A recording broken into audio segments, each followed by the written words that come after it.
here we are, Unit 9.3. Let's get ready to solve some exponential word problems. Okay, so we're going to have two different kinds of equations here. We have non-rate exponentials and we have rate. Okay, each one of them has their own formula. Okay, you will be provided a formula sheet for your quiz and test here. Okay, but you have to know what each of the variables in the formula represents. Okay, so this is our first formula. This is non-rate. Okay, y equals a times b to the x. So this looks very, very similar to the form of when we were graphing. The a is your initial or your starting value, remember, at time t. At time 0, time is t, okay. B is the base, and that's going to determine if it's growth or decay, and then x is going to be your exponent. Okay, so we want to write an exponential equation that passes through these two ordered pairs. Okay, so you want to note there is something special about our first ordered pair here, because this is paired with 0. Okay, and t equals 0 is an important factor in exponentials. This is your initial value. It's your a value. So that means in this situation that a equals 6.4. Okay, so remember, we're using this formula, a times b to the x. We've already found one of the two values that we need in order to solve the equation. We found a. Now we have to figure out how are we going to find b. Okay, and we're going to solve for b using the ordered pair. So really similar to when we wrote equations of lines using y equals mx plus b. You always had to solve for b, and you used that other ordered pair as your x and your y. So we're going to plug all of this in. So 100 equals 6.4 times b, okay, and maybe we'll even put that in parentheses, to the third power. Okay, so using order of operations to isolate here, we're trying to get b by itself. First step is going to be to divide out that a initial value. Okay, we get 15.625. This equals b cubed. Okay, so we're going to do something here called a cube root. So it's very similar to doing like a square root, which we've seen before. Okay, so there's a button on your calculator. If you hit 3 and then second, and you see I think it's on the square root button, you see right above the square root button, it has an x in front of it. Okay, that'll do the cube root for you. Okay, and when we're together in class the next time, we can talk about how to do this on the calculator, what buttons to use for which calculator. Okay, but for right now, just follow along with me. I'm taking something called the cube root, okay, and the calculator is going to do that for me. And we're going to get b equals 2.5. Okay, so I solved for b, but just like with y equals mx plus b, we have to write our equation. So we're going to plug back in just our a and b value, and I like to put everything in parentheses here.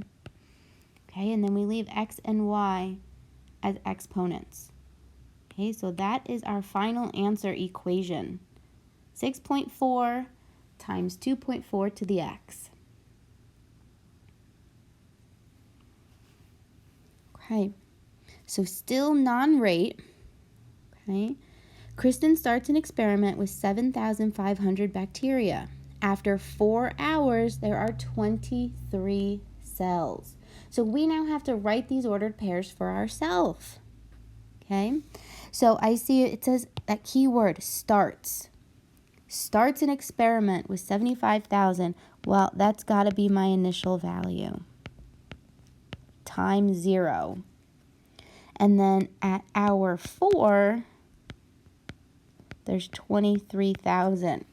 So those are my two ordered pairs, and I'm going to plug them in just like the last example. So this ordered pair is going to be x and y, but the ordered pair with 0, that gives me my a value.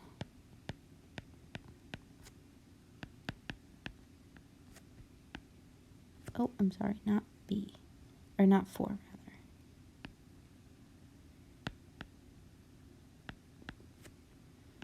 There we go. 4 is my exponent. Okay, so we're going to have to bear with the numbers that we get here. Okay, when I divide out that initial value to get b by itself, right, I get b to the 4th. Well, this number on the left does not divide evenly.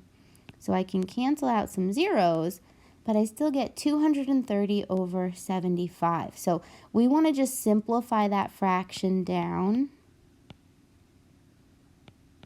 Okay, but we're not going to turn it into a decimal because it's not going to come out nice that way. It's not going to come out nice as a decimal, and we need it to be exact, okay, because we want to take the 4th root now. Okay, so we always match that exponent. We take the 4th root, and again, we'll talk about how to do that on the calculator.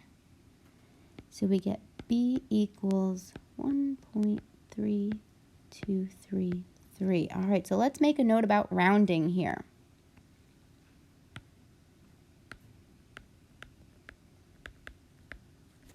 Okay, we always use 4 decimal places.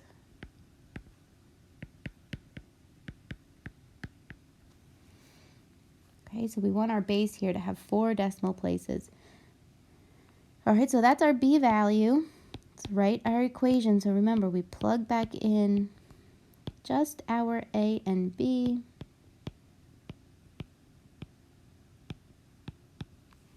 Okay, x and y stay variables. So this is our equation.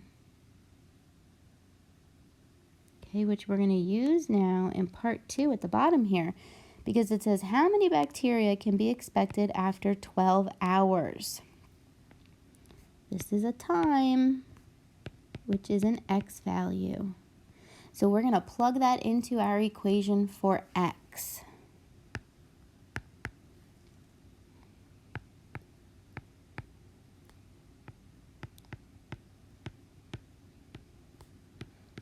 Okay, important that we do order of operations here. So you would evaluate this exponent and then multiply by 7,500. Okay, so it's really, really important. If you could plug it all into your calculator at the same time, just make sure you use parentheses.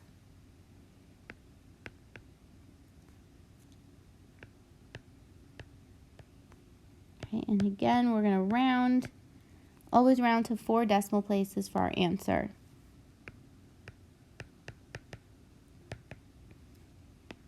Okay, so we caught those bacteria maybe mid-cell division, all right, because we have 0.385.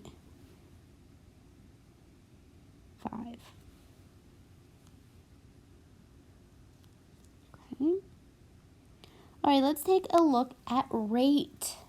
So the equations look kind of similar, except instead of b, we now have 1 plus r and 1 minus r.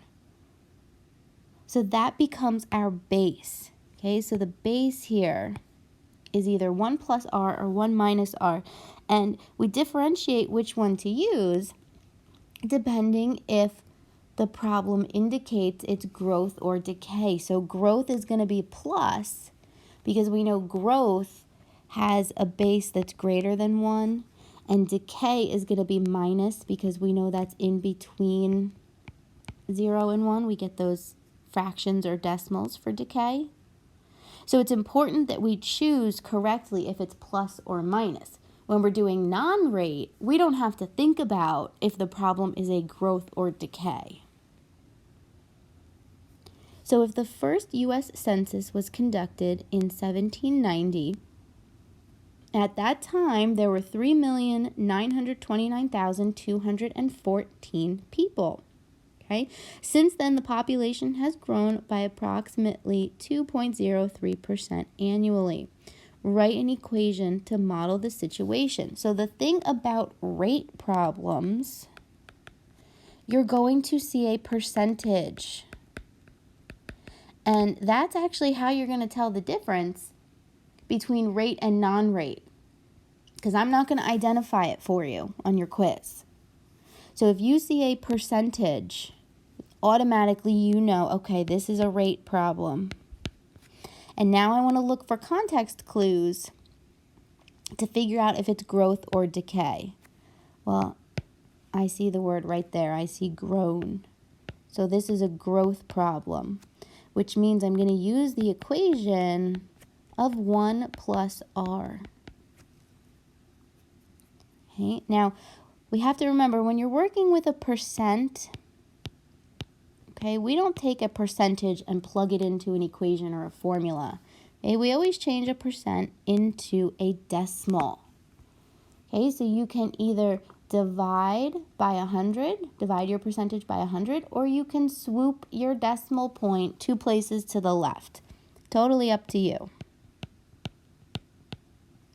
Okay, but either way, this is the decimal value that we're working with, and this is the r that we're going to plug into our equation.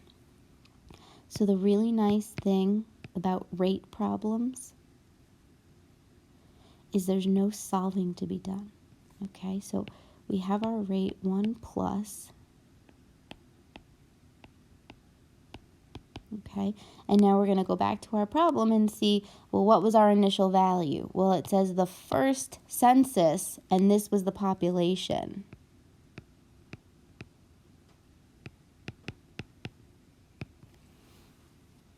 Okay, so that's our initial value. That was our starting value.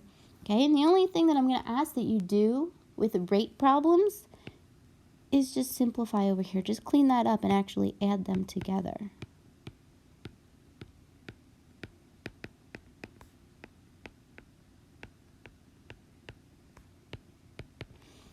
And that is our equation. We didn't have to solve for the base for this one. That makes rate so much nicer, and it makes rate so obvious because, oh, we see a percentage. That should be our number one indicator. Okay, let's try one more of these. So a cup of green tea contains 35 milligrams of caffeine.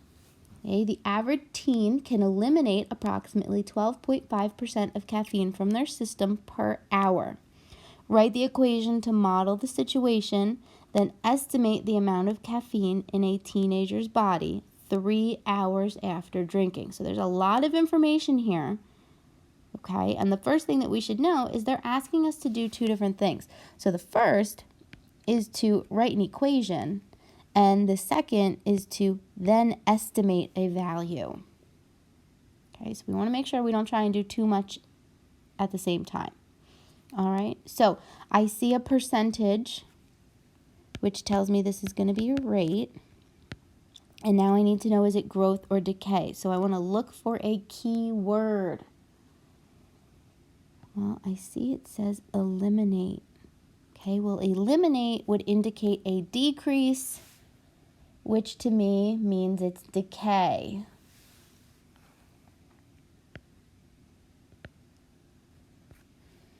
So I'm going to use the formula that has 1 minus in it.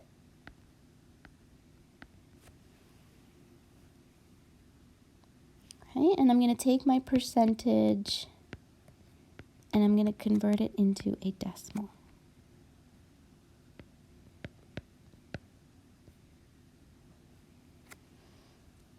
Okay, now I have to figure out, so this is my R, I have to figure out, well, what is my initial value? So a cup of green tea contains 35 milligrams. Well, that's the only other value that's left in the problem. And that's where it starts. Okay, so that's my A value.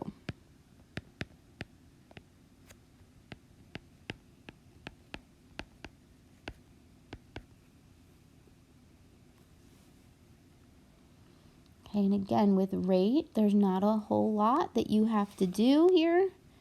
So I'm just going to ask that you simplify your base. So we're going to make this 35 times, oh, I added an extra 1 in there. Sorry. So we're just doing 1 minus 1.25, and that's where we get that 0.875.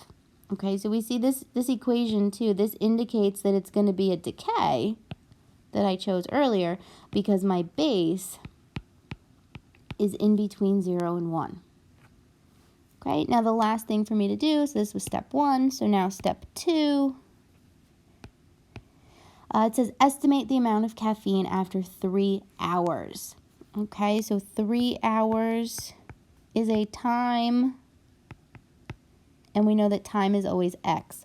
So we're going to plug that into our equation.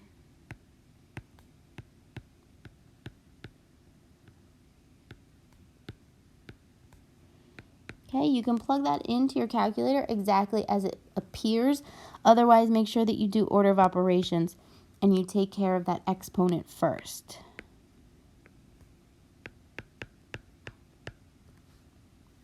And this would be milligrams. Okay, it would be nice to put a little unit label on that. Okay, and remember we always round to 4 decimal places. All right, so those are your 2 formulas, 2 different types of word problem examples. Okay, definitely make sure that you have all of these notes complete and you write down any questions that you have as you're watching it now while it's fresh so that you remember to ask me in class. All right, thank you so much for watching, guys. I will see you soon.